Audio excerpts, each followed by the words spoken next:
നമ്മൾ ഓരോ ഏജ് ഗ്രൂപ്പിലും കുട്ടികൾക്ക് കൊടുക്കേണ്ട ഏറ്റവും പ്രധാനപ്പെട്ട കാര്യങ്ങളെ കുറിച്ചാണ് ഇവിടെ സംസാരിക്കുന്നത്, അല്ലേ?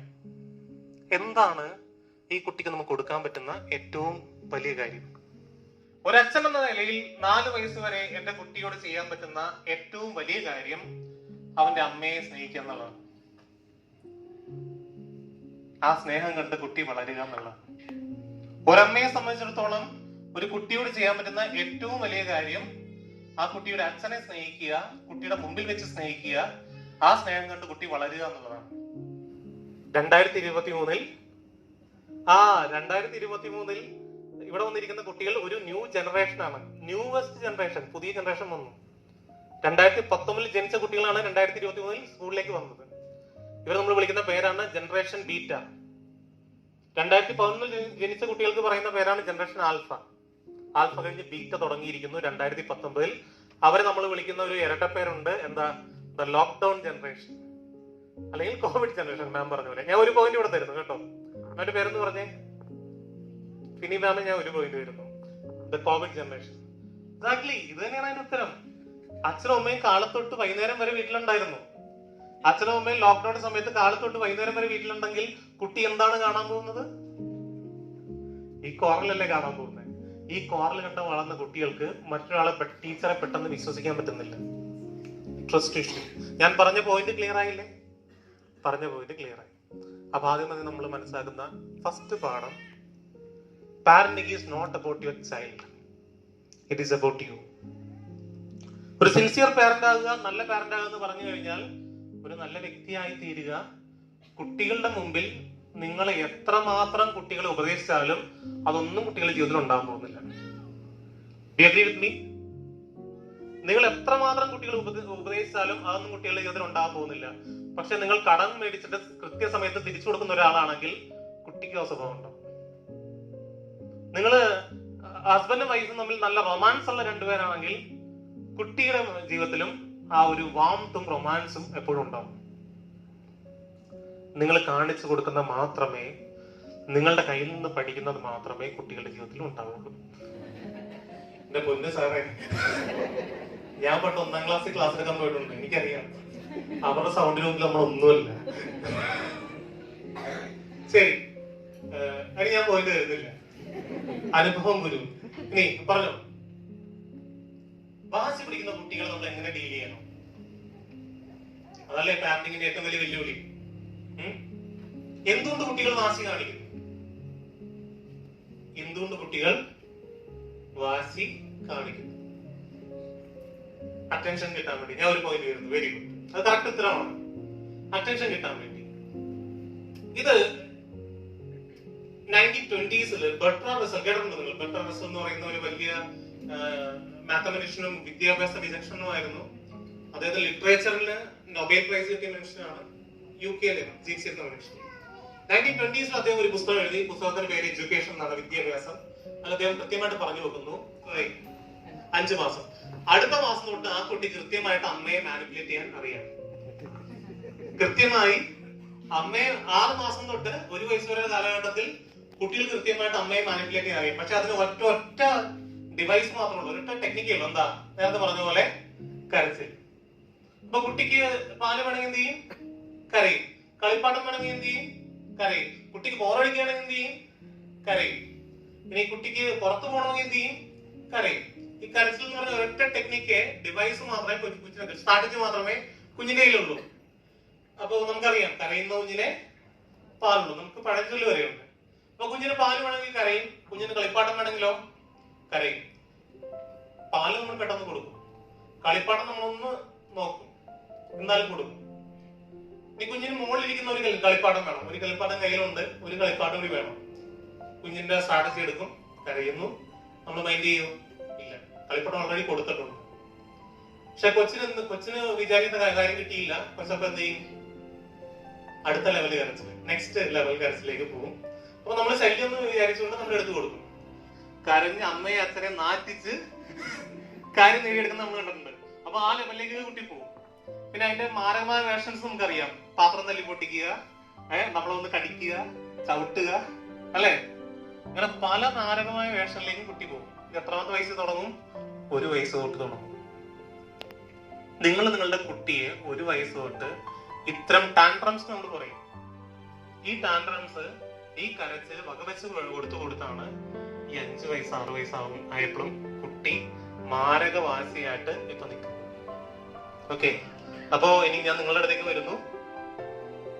നിങ്ങൾക്കൊരു 2 വർഷം കൂടി ബാക്കിയുണ്ട് ഇവന്റെ വാശി മാറ്റിയെടുക്കാനായിട്ട്. നിങ്ങളുടെ കാര്യമാണ് നമുക്ക് ഡീൽ ചെയ്യേണ്ടത്. ആ കുട്ടിയുടെ വാശി നമുക്ക് എങ്ങനെ മാറ്റിയെടുക്കാം, ഇതിന്റെ പരിണിത ഫലം ഞാൻ പറഞ്ഞുതരാം. ഈ കരച്ചില് കുട്ടിക്ക് ഒരു 10 വയസ്സ് വരെയൊക്കെ എടുക്കാൻ പറ്റുള്ളൂ. 10 വയസ്സിൽ നമ്മൾ പറയുന്നു കുട്ടികളുടെ അഡോളസൻസ് സ്റ്റാർട്ട് ചെയ്യും. WHO പറയുന്നത് പണ്ട് ടീനേജ് ആയിരുന്നു, 13 വയസ്സിലാണ് അഡോളസൻസ് കൗമാരം സ്റ്റാർട്ട് ചെയ്യുന്നതെങ്കിൽ ഇപ്പോ കൗമാരം സ്റ്റാർട്ട് ചെയ്യുന്നത് 10 വയസ്സിലാണ്. 10 വയസ്സ് വരെ കുട്ടിക്ക് കരച്ചിലെടുക്കാൻ പറ്റുള്ളൂ. 10 വയസ്സിന് ശേഷം കുട്ടി കരഞ്ഞാൽ നമ്മൾ അവനെ കളിയാക്കും, അവനെ റെഡിക്യൂൾ ചെയ്യും, അവനെ നാണം കെടുത്തും, അല്ലെങ്കിൽ അവളെ നാണം കെടുത്തും, കരച്ചിൽ വെച്ചെന്ന് വിളിക്കും. ഒരു 14-15 വയസ്സൊക്കെ ആയി കഴിയുമ്പോഴേക്കും പിന്നെ ഈ കുട്ടിക്ക് കരയാൻ പറ്റില്ല. പക്ഷെ മാം പറഞ്ഞ പോലെ ആ നീഡ് അവിടെ നിലനിൽക്കുന്നു. എന്താ? Attention seeking. കരയുന്ന കുട്ടി എന്താ ചെയ്യുന്നത്? അവളുടെ അറ്റൻഷൻ സീക്ക് ചെയ്യാണ്. നമ്മുടെ അറ്റൻഷൻ ആണ് കുട്ടിക്ക് പ്രധാനം. കരഞ്ഞു കഴിയുമ്പോൾ നിങ്ങളുടെ അറ്റൻഷൻ കുട്ടിക്ക് കിട്ടില്ല എന്ന് കുട്ടി മനസ്സിലാക്കി കഴിഞ്ഞാൽ പതിയെ പതിയെ ആ സ്ട്രാറ്റജി ഇല്ലാതെയായിപ്പോകും. കരയുന്ന ഒരു കുഞ്ഞിന് ഒരിക്കലും 4 വയസ്സ് കഴിഞ്ഞ് പാല് കൊടുക്കരുത്, കളിപ്പാട്ടം കൊടുക്കരുത്, ഒന്നും ചെയ്യരുത്. കരച്ചില് ഏക്കുന്നില്ല എന്ന് കുട്ടി തിരിച്ചറിയുന്ന ആ പോയിന്റ് നിങ്ങൾ മനസ്സിലാക്കുമ്പോൾ മാത്രമേ കുട്ടിക്ക് കാര്യം ചെയ്തു കൊടുക്കാൻ പാടുള്ളൂ. ഈ കരച്ചിലിന്റെ കുഴപ്പമെന്നറിയോ? അത്ര നിസ്സാരക്കാരനല്ല ഈ കരച്ചിൽ. ബട്രാസലിന് പറഞ്ഞു നോക്കുന്നു, ഈ 14-15 വയസ്സിന് ശേഷം കരയാൻ പറ്റാത്ത കുട്ടിക്ക് നീഡ് നിലനിൽക്കുന്നു, അറ്റൻഷൻ സീക്കിങ്ങിന്റെ ആവശ്യം നിലനിൽക്കുന്നു. ഇപ്പൊ കുട്ടി സ്ട്രാറ്റജി മാറ്റുന്നു, പുതിയൊരു ബിഹേവിയർ തനിയെ കൊണ്ടുവരുന്നു. ആ ബിഹേവിയറിന് പറയുന്ന പേരാണ് പരദൂഷണം അഥവാ കുറ്റം പറച്ചിൽ. സീരിയസ്ലി, ഈ ക്രൈ ബേബീസ് ആണ് വളർന്നു വരുമ്പോ വലിയ കുറ്റം പറച്ചിലുകാരാകുന്ന, എല്ലാവരെ കുറിച്ചും കുറ്റം പറഞ്ഞു നടക്കുന്ന ആൾക്കാരുണ്ടല്ലോ, പരദൂഷണക്കാര്. ഇവരുടെ ഹിസ്റ്ററി എടുത്ത് നോക്കിയോ, ഒരു ഭൂരിഭാഗം ആൾക്കാരും ചെറുപ്പത്തിൽ വലിയ ക്രൈ ബേബീസ് ആയിരുന്നിരിക്കാം. ഒരാളുടെ കുറ്റം പറയുമ്പോൾ നമ്മൾ എന്താ ചെയ്യുന്നത്? അവൻ ശരിയല്ല, അവള് ശരിയല്ല, നിങ്ങൾ എന്നെ നോക്കൂ, I am better, look at me. It's a kind of attention seeking. നേരത്തെ കരച്ചിലിന്റെ മറ്റൊരു വകഭേദമാണ് ഈ കുറ്റം പറച്ചിൽ. കുട്ടിയുടെ കരച്ചില് മുളയിലെ നുള്ളുക. കുട്ടികൾ കരയാതെ കുട്ടികളെ വളർത്താൻ പറ്റുമോ? പറ്റും. കരച്ചിലിന്റെ നീഡ് വേറെ രീതിയിൽ. കുട്ടിക്ക് അറ്റൻഷൻ വേണമെങ്കിൽ നേരെ ചെല്ലുക, കരഞ്ഞു കഴിഞ്ഞാൽ ഇറങ്ങി പോവുക. ഓക്കെ, അപ്പൊ വാശി നമ്മൾക്ക് മുളയിലെ നുള്ളി കാണും.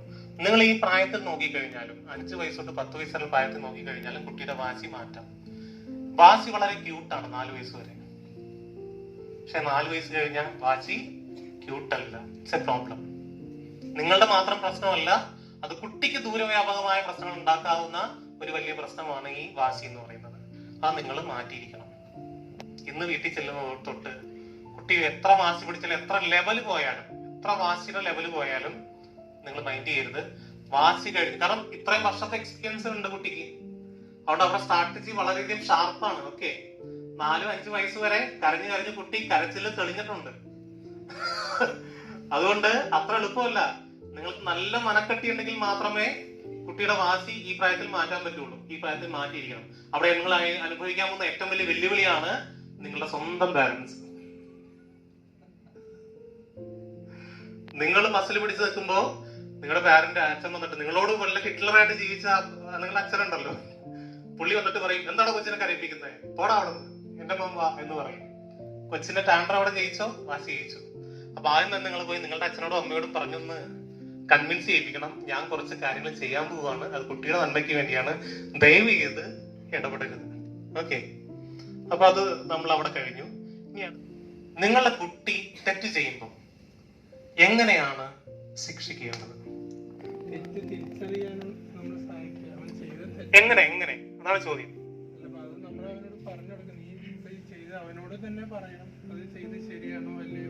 സാറ് പറയുന്ന ഉത്തരം വളരെ ശരിയാണ്. എന്താ ചോദിക്കണം, നീ ചെയ്തത് ശരിയാണോ? ഓക്കെ, എന്റെ ഉത്തരത്തിലേക്ക് വന്നിട്ടില്ല, ഇതൊക്കെ ലേറ്റർ സ്റ്റേജുകളാണ്. പക്ഷെ ഇതിന്റെ ഡീപ്പാണ് നമ്മൾ ചിന്തിച്ചു പോകണം. ഒരു കുട്ടിയെ നിങ്ങൾ തിരുത്താൻ പോകണമെങ്കിൽ ആദ്യമേ തന്നെ കുട്ടിയുടെ മുമ്പിൽ കൃത്യമായ റൂള് നിങ്ങൾ സെറ്റ് ചെയ്തിരിക്കണം. ഇന്നത് ചെയ്യാം, ഇന്നത് ചെയ്യാൻ പാടില്ല എന്ന് കുട്ടിയെ കൺവിൻസ് ചെയ്തിരിക്കണം. നമ്മൾ കുട്ടിയോട് പറഞ്ഞാൽ മാത്രം പോരാ, കുട്ടിക്ക് കൃത്യമായിട്ടുള്ള ബോധ്യം ഉണ്ടായിരിക്കണം. എങ്കിൽ മാത്രമേ നമ്മൾ പറയുന്ന പോലെ നീ ചെയ്തത് ശരിയാണോ എന്ന് ചോദിച്ചാൽ ഞാൻ ചെയ്തത് തെറ്റാണെന്ന് കുട്ടി തിരിച്ചു പറയുള്ളൂ. മനസ്സിലായോ? അപ്പോ കൃത്യമായ ഗ്രൗണ്ട് റൂളുകൾ കൊടുത്തിരിക്കണം. നിങ്ങളെല്ലാം കുട്ടികളെ ഡെമോക്രാറ്റിക് ആയിട്ട് വളർത്തണം. എന്താ ഡെമോക്രസി? വളരെ സിമ്പിൾ ആയിട്ടുള്ള ഒരു സോഷ്യൽ സയൻസ് ചോദ്യം ചോദിക്കുകയാണ്.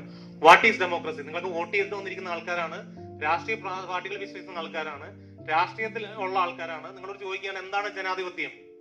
Democracy is nothing but rule of law. പ്രധാനമന്ത്രിയല്ല നമ്മളെ ഭരിക്കുന്നത്, മുഖ്യമന്ത്രിയല്ല നമ്മളെ ഭരിക്കുന്നത്. നമ്മളെ ഭരിക്കുന്നത് എ സെറ്റ് ഓഫ് ലോസ് ആണ്, റൂളാണ്. ഈ റൂൾ ഓഫ് ലോവിനെയാണ് ഡെമോക്രസി എന്ന് പറയുന്നത്.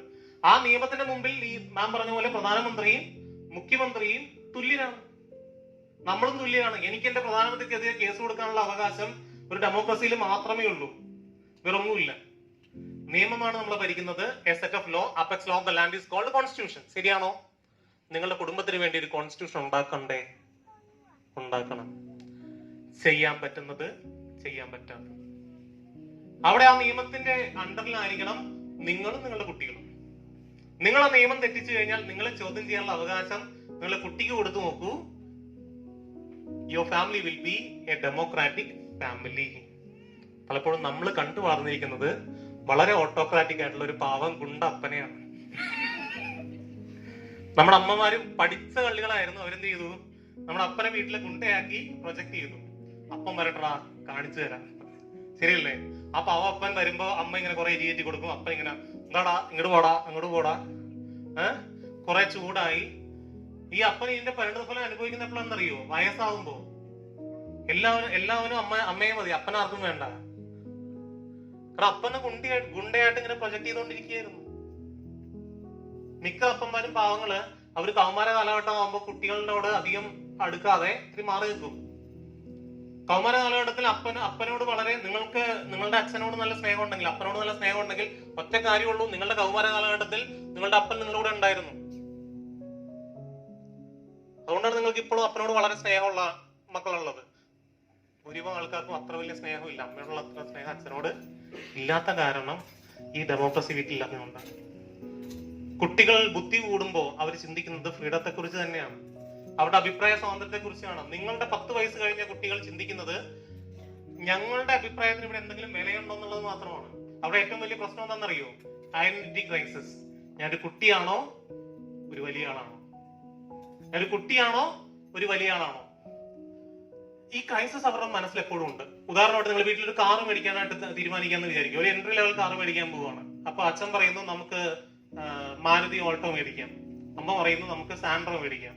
അപ്പൊ കൊച്ചു ഒന്ന് പറയാണ് ഇത് രണ്ടും അല്ല, അതിനേക്കാളും നല്ല കാറാണ് ടാറ്റ ടിയാഗോ, നമുക്ക് അത് മേടിക്കാന്ന് കൊച്ചു ഒന്ന് പറയുമ്പോ നിങ്ങൾ പറയും ശരി മോനെ അത് മേടിക്കാൻ. നിങ്ങൾ പറയോ? നമ്മൾ പറയോ? നമ്മൾ പറയുന്നത് എന്താ? കൊച്ചു പിള്ളേരുടെ കാര്യം നോക്കിയാൽ മതി. എങ്കിൽ പിന്നെ ഞാൻ കൊച്ചാന്ന് വിചാരിച്ച് കൊച്ചു ഒന്ന് അമ്മയുടെ മടിയിൽ ഒന്ന് കിടന്ന് കൊഞ്ചാൻ നോക്കിയാലോ? കാള പോലെ വലുതായില്ലടാ, ഇറങ്ങി പോകാൻ പാടില്ല നമ്മൾ പറയുകയും ചെയ്യും അല്ലേ? കുട്ടിയുടെ ഉള്ളിൽ ഈ ഐഡന്റിറ്റി ക്രൈസിസ് വലിയ സിവിയർ ആണ് സൈക്കോളജി പറയുന്നത്. ഞാൻ വലിയ ആളാണോ ചെറിയ ആളാണോ? ഈ ഉണ്ടായിരിക്കണം. ആ നിയമങ്ങൾ നിങ്ങൾ പാലിക്കണം. കുട്ടി പള്ളിയിലേക്ക് വരണോ? നിങ്ങൾ പള്ളിയിൽ പോയിരിക്കണം. കുട്ടി കുടുംബ പ്രാർത്ഥനയല്ലണോ? നിങ്ങൾ കുടുംബ പ്രാർത്ഥന 7 മണിക്കോ 8 മണിക്കോ എന്നുള്ള റൂൾ അവിടെ സെറ്റ് ചെയ്തിട്ട് നിങ്ങൾ ആദ്യം വന്നിരിക്കണം. പിന്നെ കുട്ടിയെ വിളിക്കേണ്ട ആവശ്യം ഉണ്ടാവില്ല. അച്ഛൻ അവിടെ കസേരയിൽ ഇരുന്നിട്ട് പോയി പ്രാർത്ഥിക്കണം എന്ന് പറഞ്ഞാൽ കുട്ടി അവിടെ ചോദ്യം ചെയ്തിരിക്കും. നിങ്ങൾ പള്ളിയിൽ വന്നിട്ട് തിരിച്ചു പോയി കുട്ടിയോട് പള്ളിയിലെ കുറ്റമാണ് പറയുന്നതെങ്കിൽ കുട്ടി പിന്നെ പള്ളിയിലേക്ക് വരില്ല. ഡെമോക്രാറ്റിക് ആയിട്ട് റൂൾ വെച്ചതിന് ശേഷം മാത്രമേ കുട്ടിയെ റിപ്രിമാൻഡ് ചെയ്യാൻ പറ്റൂ. നിങ്ങൾ കുട്ടിയെ ശിക്ഷിക്കാൻ പോവുകയല്ല. നിയമം നീ ലംഘിച്ചു, അതിന്റെ പരിണത ഫലം എന്താണെന്ന് നീ പറഞ്ഞു. നമ്മൾ അങ്ങനെയുള്ള രീതിയിലേക്ക് വന്നിട്ടില്ലല്ലോ, അല്ലേ? നീ പറയാ നിനക്ക് എന്ത് ശിക്ഷയാണ് വേണ്ടത്. കുട്ടിയോട് കമ്മ്യൂണിക്കേറ്റ് ചെയ്യണം. കമ്മ്യൂണിക്കേറ്റ് ചെയ്യുമ്പോൾ ഞാൻ പറഞ്ഞ പോലെ സിൻസിയർ പാരന്റ് ആയിരിക്കണം. ഞാൻ വലിയ ആളായതുകൊണ്ടല്ല, നിന്നെക്കാളും നല്ല മനുഷ്യനായതുകൊണ്ടല്ല, നിന്നെക്കാളും നല്ല സ്വഭാവം എനിക്ക് ഉണ്ടാവുന്ന നിർബന്ധമില്ല. പക്ഷെ നീയും ഞാനും അനുസരിക്കേണ്ട ഒരു നിയമം അവിടെയുണ്ട്. ആ നിയമം നീ ലംഘിച്ചാലും ഞാൻ ലംഘിച്ചാലും നിനക്ക് എന്നെ ചോദ്യം ചെയ്യാൻ അവകാശം ഉള്ളതുപോലെ തന്നെ ഞാൻ നിന്നെ ചോദ്യം ചെയ്യുന്നു എന്നുള്ള രീതിയിലുള്ള കുടുംബങ്ങൾ മാത്രമേ കുട്ടികളെ ഒരു അസറ്റ് ആക്കി വളർത്താൻ പോകും. ന്യൂ ജനറേഷൻ മാറി, പക്ഷെ ഓൾഡ് ജനറേഷൻ ഇപ്പോഴും അങ്ങനെയാണ്. നമ്മൾ പറയാറുണ്ട് നമ്മുടെ ടീച്ചർമാരൊക്കെ നമുക്ക് ഭയങ്കര ബഹുമാനമായിരുന്നു അല്ലേ? ആണോ? നമ്മുടെ ടീച്ചർമാരുടെ ബഹുമാനമായിരുന്നു അല്ലേ? ആണല്ലോ? ഒന്നുമില്ല, നമുക്ക് പേടിയായിരുന്നു. 30 ടീച്ചർമാരുണ്ടെങ്കിൽ 3 ടീച്ചർമാരെന്നായിരുന്നു നമുക്ക് ശരിക്കും ബഹുമാനം തോന്നിയിരുന്ന ആൾക്കാർ. ശരിയാണോ? നമുക്ക് സ്നേഹമുള്ള ആൾക്കാർ, ബഹുമാനം തോന്നിയിരുന്ന ആൾക്കാർ വെറും 3 പേര്. ബാക്കിയുള്ളവർ മൊത്തം നമ്മൾ പേടിച്ചു. അവര് പറയുന്നത് അവര് തല്ലി വളർത്തിയോണ്ട് നമ്മൾ നന്നായെന്നാണ്. അവരോടാണ് ഞാൻ പറയുന്നത്, ഞാനൊക്കെ എവിടെ നന്നായി? പേടിയായിരുന്നു. അവര് വരുമ്പോ ഇങ്ങനെ ഗുഡ് മോർണിംഗ് ടീച്ചർ എന്ന് പറഞ്ഞിട്ട് മാറി നിന്നിട്ട് അവരറിയാതെ അവർക്ക് ഇരട്ടപ്പേരിട്ടിരുന്ന ആൾക്കാരായിരുന്നു നമ്മള്. ശരിയാണോ? അല്ലേ? ഇരട്ടപ്പേരില്ലാത്ത എത്ര അധ്യാപകരുണ്ടായിരുന്നു? ഇന്നത്തെ പിള്ളേര് സാറിന് ഇരട്ടപ്പേര് ഇടുന്നില്ല. അറിയാവോ എന്തുകൊണ്ടാ? വല്ല കുഴപ്പമുണ്ടെങ്കിൽ മുഖത്തോക്കി പറയും. അവർക്ക് നമ്മളെ പേടിയുണ്ടോ? നമ്മളെ പേടിയില്ല. അധ്യാപകരെ പേടിയില്ല. എക്സാമിനെ പേടിയുണ്ടോ? ഇന്ത്യയിലെ മാർക്കിനെ പേടിയുണ്ടോ? നീ പഠിച്ചാൽ മാത്രമേ രക്ഷപ്പെടുമെന്നുള്ള ചിന്ത കുട്ടികൾക്കുണ്ടോ? എന്തുവാ എങ്ങനെ ഉണ്ടാവും? അവർ ഇൻസ്റ്റാഗ്രാമിൽ കൂടി സാധനം വിറ്റോണ്ടിരിക്കുന്ന പിള്ളേരാ. They want to be entrepreneurs. ഇനി അവർക്ക് കൃത്യമായിട്ട് അറിയാം 1 തരം ഇന്റലിജൻസ് ഉണ്ടെന്നും അതിൽ ഒരു ഇന്റലിജൻസ് മാത്രമാണ് അരിത്തമെറ്റിക്കൽ ലോജിക്കൽ ഇന്റലിജൻസ് എന്നും മറ്റൊരു ഇന്റലിജൻസ് മാത്രമാണ് വെർബൽ ലിറ്ററൽ ലിംഗ്വിസ്റ്റിക് ഇന്റലിജൻസ് എന്നും മറ്റൊന്ന് മാത്രമാണ് സ്പേഷ്യൽ ഇന്റലിജൻസ് എന്നും അവർക്കറിയാം. ഈ 3 കാര്യങ്ങൾ മാത്രമേ ക്വസ്റ്റ്യൻ പേപ്പറിൽ ടെസ്റ്റ് ചെയ്യുന്നുള്ളൂ. ബാക്ക് ബെഞ്ചേഴ്സ് എന്നെപ്പോഴും പറയല്ലോ, ബാക്ക് ബെഞ്ചേഴ്സ് ജീവിതത്തിൽ വിജയിക്കുന്നു. പഠിക്കാൻ ആവറേജ് ആയിട്ടുള്ള കുട്ടികൾ ജീവിതത്തിൽ വിജയിക്കുന്നു. അവര് ബുദ്ധിയില്ലാത്തതുകൊണ്ടല്ല. കുട്ടികൾക്ക് നിങ്ങൾക്ക് കൊടുക്കേണ്ട 2 കാര്യങ്ങളാണ് ഇന്റർപേഴ്സണൽ ഇന്റലിജൻസും ഇൻട്രാപേഴ്സണൽ ഇന്റലിജൻസും. അവരെ ക്രിട്ടിക്കൽ തിങ്കിങ്ങിന് നമ്മൾ പറയുന്ന ഒരു കാര്യമാണ്. ക്രിട്ടിക്കൽ തിങ്കിങ് എന്ന് പറഞ്ഞപ്പോൾ സ്കൂളിൽ വളരെയധികം ചർച്ച ചെയ്യപ്പെടുന്ന ഒരു ആശയമാണ്. കുട്ടികളെ ചോദ്യം ചെയ്യാൻ പഠിപ്പിക്കണം. ആ ചോദ്യത്തിന് സത്യസന്ധമായ ഉത്തരം നമ്മൾ കൊടുത്തിരിക്കണം. ആ സത്യസന്ധമായിട്ട് നമ്മൾ പറയുന്ന ഉത്തരം അവർക്ക് കൺവിൻസ് ആയാൽ മാത്രമേ അവരത് അംഗീകരിക്കൂ. ശരിയാണോ? നിങ്ങളുടെ മക്കൾ അങ്ങനെയല്ലേ? അല്ലേ? നിങ്ങൾ പറയുന്ന കാര്യം എടാ പള്ളിയിൽ പോടാന്ന് പറഞ്ഞു കഴിഞ്ഞാൽ അവർ ആദ്യം ചോദിക്കുന്ന ചോദ്യം എന്താ? ഞാൻ എന്തിനു പള്ളിയിൽ പോകണം? അതിന് നിങ്ങൾക്ക് കൺവിൻസിംഗ് ആയിട്ടുള്ള ഒരു ഉത്തരം ഉണ്ടെങ്കിൽ മാത്രമേ നിങ്ങളുടെ കുട്ടികള് പള്ളിയിൽ പോകും. സത്യമാണോ? സത്യമാണോ? സത്യം നിങ്ങളെ സ്വതന്ത്രരാക്കും. സത്യം നിങ്ങളെ സ്വതന്ത്രരാക്കും. വഴിയും സത്യവും ജീവനും ഞാനാവുന്നു. ഇതുപോലെ സത്യത്തെ കുറിച്ച് സംസാരിച്ച ഒരു ഗുരുവിന്റെ ശിഷ്യന്മാരാണ് നമ്മൾ ഇരിക്കുന്നത്. നമ്മളെല്ലാവരും സ്വയം സത്യം തിരിച്ചറിയാനുള്ള തേടാനുള്ള കഴിവിനെയാണ് ക്രിട്ടിക്കൽ തിങ്കിങ് എന്ന് പറയുന്നത്. ഇത് കുട്ടികൾക്ക് കൊടുക്കണം. എങ്കിൽ നിങ്ങളുടെ കുട്ടികള് ഇൻട്രാപേഴ്സണൽ ഇന്റലിജൻസ് ഉള്ള ആൾക്കാരായി മാറും. അവർക്ക് പറഞ്ഞിട്ടുള്ളതാണ് ദൈവരാജ്യം. സത്യത്തിൽ തേടുന്ന ആൾക്കാർക്കുള്ളതാണ് ദൈവരാജ്യം. ശരിയാണോ? ബാക്കി എന്തും ആയിക്കോട്ടെ. ഇരുട്ടിനെ പഠിക്കാൻ വളരെ എളുപ്പമാണ്. ഒരു ചെറിയ മെഴുകുതിരി കത്തിക്കാം. സാറും ഞാനും അത്രേ ഉള്ളൂ. ഈ പറയുന്ന ഞാനും എന്നോട് ചോദിച്ച സാറും അവരെ ഹ്യൂമൻ ക്യാപിറ്റലായിട്ട് തന്നെ കാണണം. അവരെ ബഹുമാനിക്കണം. ക്രിട്ടിക്കൽ തിങ്കിങ് ഞാൻ തുടങ്ങിയപ്പോഴാണെന്നറിയോ? ഞാൻ 9ാം ക്ലാസ്സിൽ പഠിക്കുമ്പോഴാണ് ആദ്യമായിട്ട് ക്രിട്ടിക്കൽ തിങ്കിങ് ക്വസ്റ്റ്യൻ ചോദിച്ചത്. എന്തിന് അധ്യാപകരെ ബഹുമാനിക്കണം? എന്തിന് എന്റെ വികാരത്തിനെ ബഹുമാനിക്കണം? എന്റെ ക്രിട്ടിക്കൽ തിങ്കിങ് ആയിരുന്നു. എന്തിന് ഞാൻ പുരോഹിതരെ ബഹുമാനിക്കണം? പുരോഹിതരെ ബഹുമാനിക്കാൻ പഠിപ്പിച്ചത് പുരോഹിതരെ തന്നെയല്ലേ? അധ്യാപകരെ ബഹുമാനിക്കാൻ പഠിപ്പിച്ചത് അധ്യാപകരെ തന്നെയല്ലേ? മുതിർന്നവരെ ബഹുമാനിക്കണം. മുതിർന്നവരെ ബഹുമാനിക്കാൻ പഠിപ്പിക്കുന്നത് മുതിർന്നവരെ തന്നെയല്ലേ? അവര് പറയുന്നത് ഞാൻ എന്തിനു കേൾക്കണം? That is propaganda. That was my first critical thinking question. ഇതിന്റെ ഉത്തരം എനിക്ക് കിട്ടിയത് 30 വയസ്സിന് ശേഷമാണ്. 30 വയസ്സിന് ശേഷം ഞാൻ തീരുമാനിച്ചു, ഞാൻ അധ്യാപകരെ ബഹുമാനിക്കുന്നില്ല, പുരോഹിതരെ ബഹുമാനിക്കുന്നില്ല, മുതിർന്നവരെ ബഹുമാനിക്കുന്നില്ല, മാതാപിതാക്കളെ ബഹുമാനിക്കുന്നില്ല, എല്ലാവരെയും ബഹുമാനിക്കുന്നു. ബഹുമാനം എന്ന് പറയുന്നത് കൊടുത്ത് മാത്രം മേടിക്കേണ്ട കാര്യമാണ്. സാറ് ഞാൻ ബഹുമാനം തന്നില്ലെങ്കിൽ സാർ എനിക്ക് ബഹുമാനം തരൂ? ഇല്ല. നിങ്ങളുടെ കുട്ടികൾക്ക് നിങ്ങൾ ബഹുമാനം കൊടുത്തില്ലെങ്കിൽ, സാറ് പറഞ്ഞ പോലെ ചോദ്യം ഉത്തരമാണ്, കുട്ടികൾക്ക് ബഹുമാനം കൊടുത്തില്ലെങ്കിൽ കുട്ടികൾ നമുക്ക് ബഹുമാനം തരുമോ? ഇല്ല. അവരെ ഹ്യൂമൻ ക്യാപിറ്റലായിട്ട് കാണണമെങ്കിൽ നമ്മൾ ആദ്യം കൊടുക്കേണ്ട കാര്യമാണ് ബഹുമാനം. നിങ്ങൾ ഒരു ഗേറ്റ് കടന്നു ചെല്ലുമ്പോൾ സെക്യൂരിറ്റിക്കാരൻ കൊടുക്കുന്ന ബഹുമാനം മാത്രം കൊടുത്താൽ മതി ജില്ലാ കളക്ടർക്ക്. പ്രശ്നമാണോ? തിരിച്ചു പറയാം, ജില്ലാ കളക്ടർക്ക് കൊടുക്കുന്ന ബഹുമാനം നിങ്ങൾ ആ സെക്യൂരിറ്റി ജീവനക്കാരന് കൊടുത്തിരിക്കണം. ഇപ്പൊ ശരിയായോ? രണ്ടും ഒരു കാര്യം തന്നെ. കൊടുത്ത് മാത്രം കിട്ടുന്ന കാര്യമാണ് ബഹുമാനം. 1 വർഷം സീനിയറായി ഒരു കോളേജിൽ പഠിച്ചു എന്ന് പറഞ്ഞ് നമ്മുടെ ജൂനിയറിനെ നമ്മൾ ബഹുമാനിക്കാതിരിക്കുമ്പോൾ സംഭവിക്കുന്ന കാര്യമാണ് റാഗിങ്. സ്വന്തം കഴിവിൽ സെൽഫ് എസ്റ്റീം ഉള്ള, വിശ്വാസമുള്ള ഒരുത്തനും പോലും റാഗിങ്ങിന് പോയിട്ടില്ല. ഇൻസെക്യൂരിറ്റിയിലാണ് നമ്മൾ റാഗിങ്ങിന് പോകുന്നത്. നമ്മുടെ ഉള്ളിലുള്ള ഇൻസെക്യൂരിറ്റി കൊണ്ടാണ് നമ്മൾ പാര വെക്കുന്നത്. നമ്മുടെ ഉള്ളിലുള്ള ഇൻസെക്യൂരിറ്റി കൊണ്ടാണ് നമ്മൾ ആൾക്കാരുടെ കുറ്റം പറഞ്ഞുകൊണ്ട് നടക്കുന്നത്. നമ്മളുള്ള ഇൻസെക്യൂരിറ്റി കൊണ്ടാണ് പലപ്പോഴും ആൾക്കാരെ വിശ്വസിക്കാൻ പറ്റാത്തതും കുടുംബകലഹം ഉണ്ടാകുന്നതും. നിങ്ങൾ വിചാരിക്കുന്നത് നിങ്ങളുടെ ഹസ്ബൻഡ് പ്രശ്നം കൊണ്ടാണ് പ്രധാനമായിട്ടും കുടുംബകലഹം ഉണ്ടാകുന്നതാണോ? നിങ്ങളുടെ ഒരാൾക്ക് ഇൻട്രാപേഴ്സണൽ ഇന്റലിജൻസ് ഉണ്ടെങ്കിൽ മറ്റയാളെ നിങ്ങൾ റെഡിയാക്കി എടുത്തോളൂ. You believe in that? നിങ്ങൾ ഒരാൾക്ക് ഇൻട്രാപേഴ്സണൽ ഇന്റലിജൻസ്, അതായത് നിങ്ങളെ സ്വയം ഇവാലുവേറ്റ് ചെയ്യാനും നിങ്ങളതിനെ അഡാപ്റ്റ് ചെയ്യാനും നിങ്ങളെ സ്വയം മാറ്റിയെടുക്കാനുള്ള കഴിവ് നിങ്ങൾക്കുണ്ടെങ്കിൽ നിങ്ങളുടെ കുടുംബത്തിലെ പ്രശ്നങ്ങൾ നിങ്ങളായിട്ട് പരിഹരിക്കും. എത്ര അലവലാതെയാണ് നിങ്ങളുടെ ഭർത്താവെങ്കിൽ, എത്ര അലമ്പാണ് നിങ്ങളുടെ ഭാര്യയെങ്കിൽ, സത്യം ചെയ്യും. പക്ഷെ ഒരു കുഴപ്പമുണ്ട്, അതിനുള്ള ആത്മവിശ്വാസം നമുക്ക് ആർക്കും ഇല്ല. കാരണം നമ്മളൊക്കെ കുറെ മുറിവ് പറ്റി വന്ന ആൾക്കാരാണ്. പെട്ടെന്ന് പ്രത്യേകിച്ച് ക്ലോസ് റിലേഷൻഷിപ്പിൽ നമുക്ക് പെട്ടെന്ന് മുറിവേൽക്കും. ശരിയാണോ? ഞാൻ ഫാമിലി കൗൺസിലിംഗ് കുറെ ചെയ്തിട്ടുള്ള ആളായതുകൊണ്ട് പറയാണ്. ഭൂരിഭാഗം പ്രശ്നങ്ങൾക്കും പ്രധാന കാരണം ഈ കമ്മ്യൂണിക്കേഷൻ ഗ്യാപ്പാണ്. ഓക്കെ, തർക്കങ്ങളാണ് ഭൂരിഭാഗം പ്രശ്നങ്ങൾക്കും കാരണം. ഇനി അടുത്ത ഇതിലേക്ക് ഞാൻ വരികയാണ്. 15 വയസ്സിന് മുകളിൽ പോട്ടെ, ഈ 10 വയസ്സോട്ട് നമുക്ക് നോക്കാം. നിങ്ങളെ കുട്ടി നിങ്ങളോട് തർക്കിക്കാൻ വരുമ്പോ നിങ്ങൾ എന്ത് ചെയ്യണം? കുട്ടി തർക്കിക്കാൻ വരാറുണ്ടോ? തറുതല പറയാറുണ്ടോ? എങ്ങനെ കുട്ടിയെ ഡീൽ ചെയ്യണം? അതായത് നമ്മൾ മനസ്സിലാക്കേണ്ട ഒരു കാര്യം, തർക്കത്തിനൊരു സൈക്കോളജി ഉണ്ട്, ഒരു മനഃശാസ്ത്രമുണ്ട്. തർക്കത്തിന് മനഃശാസ്ത്രം ഇതാണ്. നമ്മുടെ തലച്ചോറിന് 3 തലങ്ങളുണ്ട്. ഒരു ചിന്താമണ്ഡലം, കോഗ്നിറ്റീവ് റെലം എന്ന് പറയും. പിന്നെ ഒരു വികാരത്തിന്റെ മണ്ഡലം, അഫക്റ്റീവ് റെലം എന്ന് പറയും. പിന്നെ ശരീരത്തിന്റെ ചിന്തയും നമ്മുടെ ബോഡിയും തമ്മിൽ ഉൾച്ചേർന്നിരിക്കുന്ന ഒരു സൈക്കോമോട്ടർ തലമുണ്ട്. തൽക്കാലം മനസ്സിലാക്കി വെച്ചേക്കുക, കോഗ്നിറ്റീവ്, അഫക്റ്റീവ്, സൈക്കോമോട്ടർ.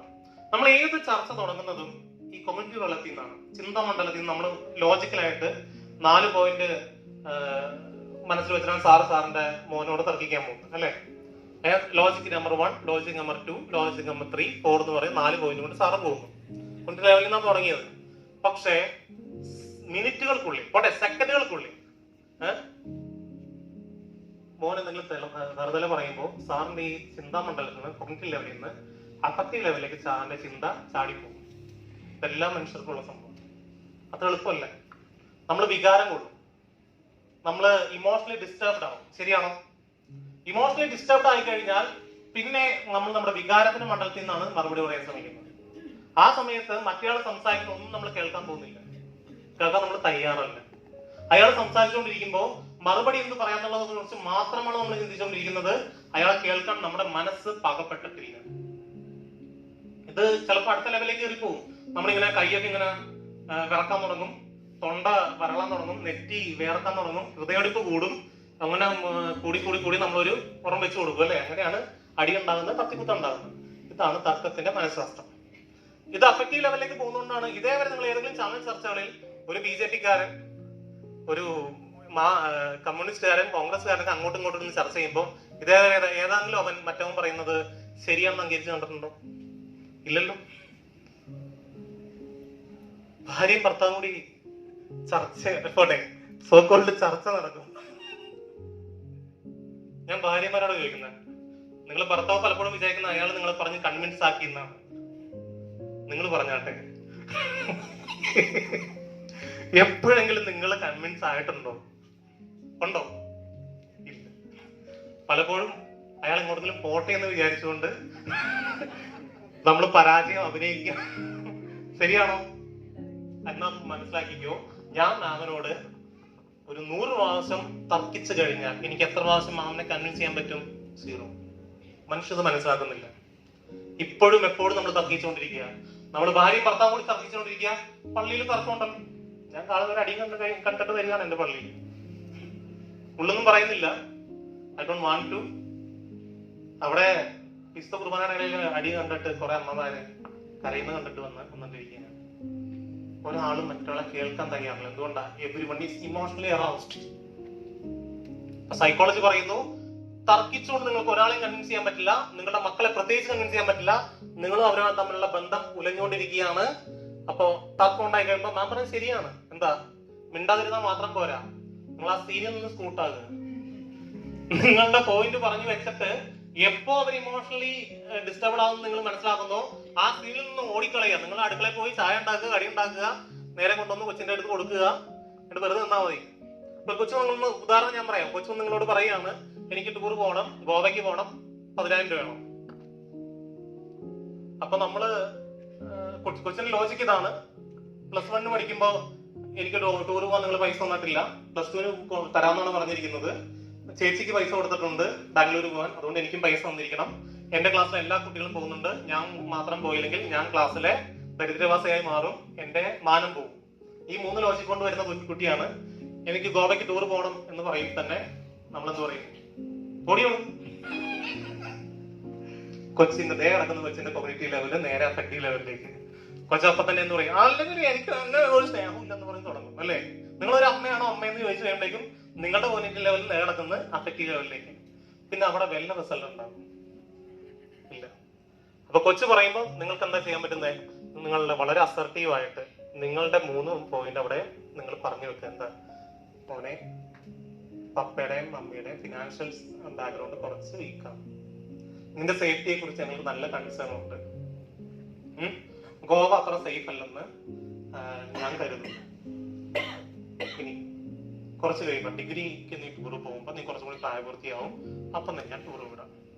ഈ 4 പോയിന്റ് കൊച്ചിന്റെ അടുത്ത് പറയുക. കൊച്ചു കൺവിൻസ് ആയാലും ഇല്ലെങ്കിലും ഇത് പറഞ്ഞിട്ട് ആ സീനിൽ നിങ്ങൾ സ്കൂട്ടാകുക. അരമണിക്കൂർ, സൈക്കോളജി പറയുന്നു 30 minutes it will take for the child to get back to the cognitive level. അരമണിക്കൂർ സമയം എടുക്കും. നിങ്ങളെ ഭർത്താവായാലും ഭാര്യയായാലും അരമണിക്കൂറിന് ശേഷം നിങ്ങൾ ഒന്നും പറയണ്ട, ഈ പറഞ്ഞ കാര്യത്തെ കുറിച്ച് അവർ ചിന്തിക്കാൻ തുടങ്ങും.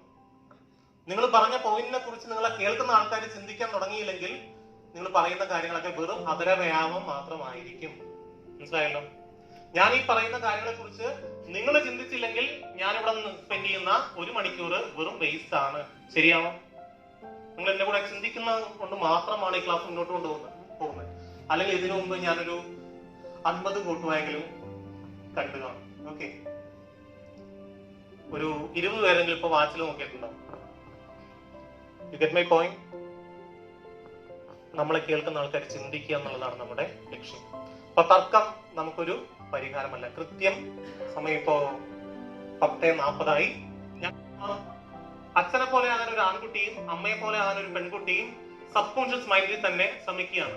എല്ലാ ആൺകുട്ടികളും അവരുടെ അച്ഛനെ കണ്ടാണ് നടക്കാൻ പഠിക്കുന്നത്. അവരുടെ വാക്കിംഗ് സ്റ്റൈല് സബ് കോൺഷ്യസ് ലെവലിൽ തന്നെ കുട്ടികളിലേക്ക് വരും. അമ്മ സാരി ഉടുക്കുന്ന പോലെ സാരി ഉടുക്കാൻ ആഗ്രഹിച്ചിരുന്ന പെൺമക്കൾ, അമ്മ മുടി മൂവട്ടി കൊടുത്തു കഴിഞ്ഞാൽ മാത്രം ഇഷ്ടപ്പെടുന്ന പെൺമക്കൾ 10 വയസ്സ് കഴിയുമ്പോ അമ്മ ഒരു ഡ്രസ്സ് എടുത്തു കൊടുത്തു കഴിഞ്ഞാൽ പെൺമച്ചിന് ഇഷ്ടപ്പെടും. അച്ഛനേക്കാളും എന്ത് വ്യത്യാസം ഉണ്ടെന്ന് മാത്രമാണ് ഇപ്പൊ ആൺകുട്ടി ചിന്തിച്ചുകൊണ്ടിരിക്കുന്നത്. He wants to ascertain his individual personality. പെൺകുട്ടിയുണ്ട്. അതുകൊണ്ടാണ് അവരെപ്പോഴും നിങ്ങൾ പറയുന്നതിന് നേരെ വിപരീതമായ കാര്യങ്ങൾ പറയുന്നതും നിങ്ങളോട് തർക്കിക്കാൻ വരുന്നതും നിങ്ങൾ എന്ത് പറഞ്ഞാലും അതിനെ ക്വസ്റ്റ്യൻ ചെയ്യുന്നു. അത് അവരുടെ ബുദ്ധി വളർച്ചയുടെ വളരെ നാച്ചുറൽ ആയിട്ടുള്ള ഒരു കാര്യമാണ്. അപ്പൊ ആ പ്രായത്തിൽ കുട്ടികൾ നിങ്ങളുടെ വാല്യൂ സിസ്റ്റം അനുസരിച്ചല്ല വളരുന്നത്. അത് നിങ്ങൾ അംഗീകരിച്ചേ പറ്റൂ. Okay, they don't live by your value system. അത് അംഗീകരിച്ചേ പറ്റൂ. കാരണം അവർ കാണുന്ന ലോകം, നിങ്ങൾ അവരെ പഠിപ്പിച്ചേക്കുന്ന ലോകം തന്നെ വളരെ വ്യത്യസ്തമാണ്. ആ കുട്ടിയെ കുറിച്ച് നിങ്ങൾക്ക് ഒരു ചുക്കും അറിയാൻ പാടില്ല. നിങ്ങൾക്ക് മാത്രമല്ല, അവരുടെ ടീച്ചർമാർക്കും അറിയാൻ പാടില്ല. അവരെന്ത് തരം വീഡിയോ ഗെയിംസ് കളിക്കുന്നു, എന്ത് തരം പ്രോഗ്രാമുകൾ കാണുന്നു, എന്താണ് അവരുടെ പോപ്പ് കൾച്ചറിൽ അവർ ഡിസ്കസ് ചെയ്യുന്ന കാര്യങ്ങൾ എന്നൊന്നും നിങ്ങൾക്ക് അറിയാൻ പാടില്ല. അറിയോ? എഡിസൺ ടീച്ചേഴ്സ് പറഞ്ഞോ, നിങ്ങൾക്ക് ആ കുട്ടികളെ കുറിച്ച് എന്തറിയാം? 9ാം ക്ലാസ്സിൽ പഠിക്കുന്ന ഒരു ആൺകുട്ടി ഏറ്റവും കൂടുതൽ കാണുന്ന എന്ത് തരം പ്രോഗ്രാമുകളാണ് പറഞ്ഞു? ഞാൻ കുട്ടികളോട് ചോദിച്ച് മനസ്സിലാക്കിയാണ്. എറണാകുളത്തെ കുട്ടികളോട് ഞാൻ ക്ലാസ് എടുക്കാൻ പോയപ്പോൾ അവരോട് ചോദിച്ച് ഞാൻ മനസ്സിലാക്കിയ കാര്യം, അവർ പറഞ്ഞ കാര്യമാണ് എന്ത് തരം പ്രോഗ്രാമുകൾ അവർ കാണും. ഞാൻ കൃത്യമായിട്ട് പറഞ്ഞു തരാം. 9ാം ക്ലാസ്സിലെ കുട്ടികൾ ഏറ്റവും കൂടുതൽ കാണുന്നത് ജാപ്പനീസ് ആനിമേസ് ആണ്. ശരിയാണോ? കുറെ പേര് നോക്കുക, എന്താണ് ഈ ആനിമേസ്? അങ്ങാടി വരുന്നതാണോ പച്ചവരുന്നാണോ എന്ന്? അതൊരു തരം കാർട്ടൂണാണ്. പക്ഷെ കാർട്ടൂണാണെന്ന് എങ്ങാനും കുട്ടികളുടെ മുഖത്തൊക്കെ പറഞ്ഞാൽ നിങ്ങൾ നല്ലത് കേൾക്കേണ്ടി വരും.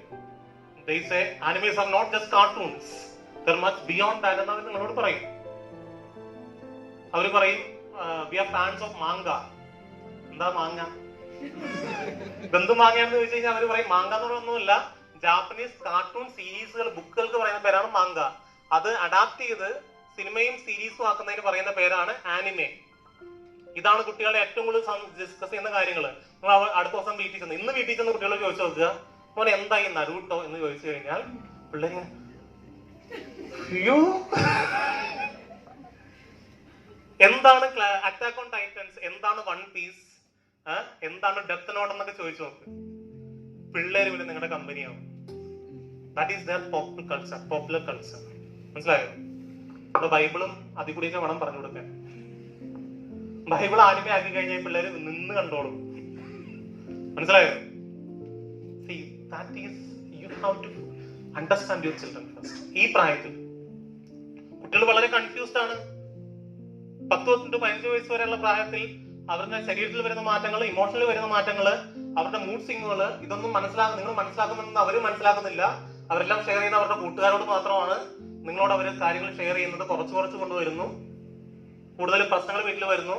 ഈ പ്രായത്തിൽ അമ്മയും മോളും തമ്മിൽ നല്ല ബഹളമാണ്, അടിയാണ്. അച്ഛനും ആൺകുട്ടിയും തമ്മിൽ അധികം പ്രശ്നങ്ങൾ ഉണ്ടാകുന്നുണ്ട്. ഇനി മോൾക്ക് അമ്മയോട് പിന്നെ സ്നേഹം തോന്നുന്നത് തിരിച്ച് മോൾക്ക് ഒരു കുഞ്ഞുണ്ടാകുന്ന സമയത്ത് മാത്രമായിരിക്കും. അതുവരെ നിങ്ങളും അങ്ങനെയായിരുന്നു നിങ്ങളുടെ അമ്മയോട്. ശരിയാണോ? ശരിയാണ്. ആ പ്രായം period of storms and stresses. അവിടെ കുട്ടികൾ വളരെ കൺഫ്യൂസ്ഡ് ആണ്. അവരെന്താണ് ചെയ്യുന്നതെന്ന് അവർക്ക് തന്നെ അറിയാൻ പാടില്ല. 20 വയസ്സിൽ അവർ 2 തീരുമാനങ്ങൾ എടുക്കണം. അവരെന്ത് ചെയ്ത് ജീവിക്കാൻ പോകുന്നു, അവരാരുടെ കൂടെ ജീവിക്കാൻ പോകുന്നു. ആദ്യത്തെ കാര്യത്തെ കുറിച്ച് നിങ്ങൾ വളരെ വറീഡാണ്. രണ്ടാമത്തെ കാര്യത്തെ കുറിച്ച് നിങ്ങൾ ഒട്ടും വറീഡല്ല. നമുക്ക് ആകെ വേണ്ടത് അവർക്കൊരു പ്രേമബന്ധം ഉണ്ടാകരുതെന്ന് മാത്രമായിരിക്കാം. അതല്ല, നല്ല റിലേഷൻഷിപ്പിലേക്ക് കൊണ്ടുവരാനായിട്ട് അവരെ വളർത്തണം. അവർക്കുണ്ടാകുന്ന ക്രഷുകളും എല്ലാം നിങ്ങളോട് തുറന്നു പറയാനുള്ള സ്വാതന്ത്ര്യം ആ കുട്ടികൾക്ക് കൊടുത്തിരിക്കണം. ഇനി അവർ പള്ളിയിലേക്ക് വരണമെങ്കിൽ നിങ്ങൾ പള്ളിയിൽ പോയത് കൊണ്ട് നിങ്ങൾക്ക് എന്തെങ്കിലും ഗുണമുണ്ടായെന്ന് അവർ കാണണം. ചില അമ്മച്ചിമാരുണ്ട്, പള്ളിയിൽ പോയിട്ട് തിരിച്ചു വന്നിട്ട് എല്ലാവരും തെറിയാണ്. നീ എന്താടാ പള്ളിയിൽ പോകത്തെ, നീ എന്താടാ പള്ളിയിൽ പോകത്തെ, കെട്ടിയവനോ ഇങ്ങനെന്താ പള്ളിയിൽ പോകത്തെ. ഇത് കാണുന്ന കെട്ടിയവനോ 2 മക്കളോ പള്ളിയിൽ പോവോ? ഇല്ല. എല്ലാവർക്കും ഉണ്ട് ഈഗോ എന്ന് പറയുന്ന സാധനം. പള്ളിയിൽ പോയിട്ട് വന്ന അമ്മ വളരെ കാമൻ കോയറ്റാണ്. ആ മുഖത്ത് എന്തൊരു ഐശ്വര്യമാണ്. ഞായറാഴ്ച എന്ന് പറയുന്ന വീട്ടില് സന്തോഷം സമാധാനമാണ്. എന്താ പറഞ്ഞാൽ ഞങ്ങൾക്കും വേണമല്ലോ ഇത്. പിള്ളേര് വരും. ഞാൻ എക്സാജറേറ്റ് പറയുന്നല്ല, ലിറ്ററൽ മീനിങ്ങിൽ പറയുകയാണ്. It's you. നിങ്ങളെ പോലെ ഇരിക്കും നിങ്ങളുടെ മക്കൾ. നിങ്ങളുടെ ജീവിതത്തിൽ എന്തുണ്ടോ അത് മാത്രം നിങ്ങളുടെ മക്കളുടെ ജീവിതത്തിൽ ഉണ്ടാവുള്ളൂ. അല്ലാതെ നിങ്ങൾ വിചാരിക്കണ്ട. ഇപ്പൊ ലോക്ക്ഡൌൺ സമയത്ത് ടീച്ചർമാർ പറയും, ഇത്രയും നാള് പാരന്റ്സ് ഞങ്ങളെ കുറ്റം പറഞ്ഞു, ഇനി അവരനുഭവിച്ചോളും. ഓക്കെ, നിങ്ങളുടെ ജീവിതത്തിൽ ഇപ്പൊ ഞാൻ പലപ്പോഴും ഞാൻ സോഷ്യൽ സയൻസ് ടീച്ചറായിരുന്നു. ഞാൻ ഡെമോക്രസിയെ കുറിച്ച് ഭയങ്കരമായിട്ട് സംസാരിക്കും. ക്ലാസ്സിൽ ഏറ്റവും നന്നായി പഠിക്കുന്ന 9ലെയും 10ലെയും 11ലെയും 12ലെയും കുട്ടികൾ ഒരു മാസം കഴിഞ്ഞ് ഞാൻ ഫേസ്ബുക്കിൽ അവരുടെ പോസ്റ്റ് കാണും. വളരെ വലിയ വർഗീയമായ പോസ്റ്റ്. ഞാൻ ചങ്ക് പൊട്ടിയാണ് ഡെമോക്രസിയെ കുറിച്ചും ഇക്വാലിറ്റിയെ കുറിച്ചും സെക്യുലറിസത്തെ കുറിച്ചൊക്കെ പഠിപ്പിച്ചു കൊടുക്കുന്നത്. ഇത് കണ്ട് ഞാൻ കാണുമ്പോൾ ഇതുങ്ങളെല്ലാം വളരെ വലിയ വർഗീയവാദികളായിട്ട് അവിടെ നിൽപ്പുണ്ട്. അന്ന് ഞാൻ മനസ്സിലാക്കിയ കാര്യമാണ്, അവരുടെ പാരന്റ്സിന്റെ മുമ്പിൽ, അവരുടെ പാരന്റ്സിന്റെ ഐഡിയോളജിയുടെ മുമ്പിൽ ഞാൻ എത്ര വലിയ കസർത്ത് കാണിച്ചിട്ടും ഒരു കാര്യമില്ല. ഈ കുട്ടികളെ ഇൻഫ്ലുവൻസ് ചെയ്യാൻ പറ്റും 5ാം ക്ലാസ് വരെ. 5ാം ക്ലാസ്സിന് ശേഷം അവരുടെ വീട്ടിലെ സിറ്റുവേഷൻസ് ആണ് അവരുടെ കുട്ടികളിൽ ഉണ്ടാകുന്നത്. Parenting is not about your children, it's about you. Parenting is not about your children, it's about you. Sibin Antony sir എടുത്ത ക്ലാസ്, ഏതൊരു സെഷൻ എടുക്കുമ്പോഴും ആ സെഷൻ എടുക്കാൻ വരുന്ന ഒരു ആൾക്ക് നമുക്ക് കൊടുക്കാൻ പറ്റുന്ന റെസ്പെക്റ്റ് ഇവിടെ ഇരുന്ന എല്ലാ പാരൻസും കൊടുത്തിട്ടുണ്ടെന്നാണ് എനിക്ക് തോന്നുന്നത്. അതിന് വളരെയധികം ഒന്നുകൂടെ പാരൻസിന് നന്ദി പറയുന്നു. പക്ഷെ ആ സെഷൻ നന്നാവണമെങ്കിൽ ആ സെഷൻ എടുക്കാൻ വരുന്ന ആൾക്ക് അതിനെപ്പറ്റി വളരെ തിയററ്റിക്കലായിട്ടും പ്രാക്ടിക്കലായിട്ടുള്ള ഒരു നോളജ് വേണം. കാരണം പാരന്റിങ് എന്ന് പറയുന്നത് വളരെ ഡെലിക്കേറ്റ് ആയിട്ടുള്ള ഒരു സബ്ജക്റ്റാണ്. അതിനകത്ത് അഭിപ്രായങ്ങളും അഭിപ്രായ വ്യത്യാസങ്ങളും, കാരണം നമ്മൾ നമ്മുടെ എക്സ്പീരിയൻസിനെ ബേസ് ചെയ്തിട്ടാണ് നമ്മൾ കേൾക്കുന്നതും നമുക്ക് ശരിയും തെറ്റും ഒക്കെ നമ്മൾ മനസ്സിലാക്കുന്നതും നമ്മളുടെ എക്സ്പീരിയൻസിനെ ബേസ് ചെയ്തിട്ടാണ്. പക്ഷെ സിബിൻ സാറിന്റെ ക്ലാസ് എനിക്ക് ശരിക്കും പറയാൻ പറ്റും. കാരണം ഈ ഒരുപാട് പാരന്റിങ് ക്ലാസ്സസ് നമ്മൾ അറ്റൻഡ് ചെയ്തിട്ടുണ്ട്, കുട്ടികളുടെ സ്കൂൾസിലാണെങ്കിലും കഴിഞ്ഞ 10 വർഷമായിട്ട് സൺഡേ സ്കൂൾസിലാണെങ്കിലും എല്ലാം. പക്ഷെ ഇത്രയും അഫർമേറ്റീവായിട്ട് നിങ്ങൾ ഇതേ ചെയ്യാൻ പാടുള്ളൂ, നിങ്ങൾ ഇത് ചെയ്യാൻ പാടില്ല എന്ന് ഒരാള് അഫർമേറ്റീവായിട്ട് പറയുന്ന ഒരു ക്ലാസ് ഞാൻ കണ്ടത് ഇന്നാണ്, സീരിയസ്ലി. അപ്പോൾ കാരണം എന്താണെന്ന് വെച്ച് കഴിഞ്ഞാൽ സാർ എന്ത് പറഞ്ഞു കഴിഞ്ഞാലും അതിന് ഫണ്ടമെന്റൽ ആയിട്ട് ഒരു തിയറീനെ ബേസ് ചെയ്തിട്ട് തന്നെയാണ് സാർ അത് പറയുന്നത്. അപ്പം അത്രയും ഡെപ്ത് സാറിന് ആ സബ്ജക്റ്റിനെ പറ്റി ഉള്ളതായിട്ടാണ് എനിക്ക് തോന്നുന്നത്. അപ്പോൾ സാർ പറയുന്നപ്പോൾ പല കാര്യങ്ങളും ഞാൻ എൻ്റെ എക്സ്പീരിയൻസിനെ ബേസ് ചെയ്തിട്ട് അത് ശരിയല്ല എന്ന് തോന്നുമെങ്കിലും സാർ പറയുന്നത് അഫർമേറ്റീവ്, അങ്ങനെ ചെയ്യാൻ പാടില്ല. അപ്പം നമ്മൾക്ക് മനസ്സിലാവും ഓക്കെ നമ്മളത് ചെയ്തത് ശരിയല്ലായിരുന്നു, അപ്പം ഇനി മുതൽ നമുക്കത് കറക്റ്റ് ചെയ്യാം. എനിക്ക് തോന്നുന്നു സാറിൻ്റെ ആ ഒരു ഒബ്ജക്റ്റീവ് ഇവിടെ ക്ലിയർ ആയിട്ടുണ്ടാവും എല്ലാ പാരൻസിൽ നിന്ന് ഞാൻ തീർച്ചയായിട്ടും വിശ്വസിക്കുന്നു. So thank you very much sir. കാണാനില്ല. Okay, thank you sir. Okay, and പിന്നെ ഒരു സെഷൻ എടുക്കുമ്പോൾ ആ സെഷന് ഏറ്റവും ആപ്റ്റായിട്ടുള്ള ആളെ വരുത്തുക എന്നുള്ളതാണ് ആ മാനേജ്മെൻറ്റിൻ്റെ എന്താ പറയുക കർത്തവ്യം എന്ന് പറയുന്നത്. ജോഷേച്ചൻ അത് വളരെ നന്നായിട്ട് ചെയ്തു എന്ന് തന്നെയാണ് എനിക്ക് തോന്നുന്നത്. ഏറ്റവും ആപ്റ്റായിട്ടുള്ള ആളെ തന്നെയാണ് വിളിച്ചത്. താങ്ക് യു ജോഷേച്ച ആൻഡ് റിന്യൂവൽ സെൻറ്റർ ആൻഡ് തിങ്സിമസ്. Thank you for this opportunity. Thank U.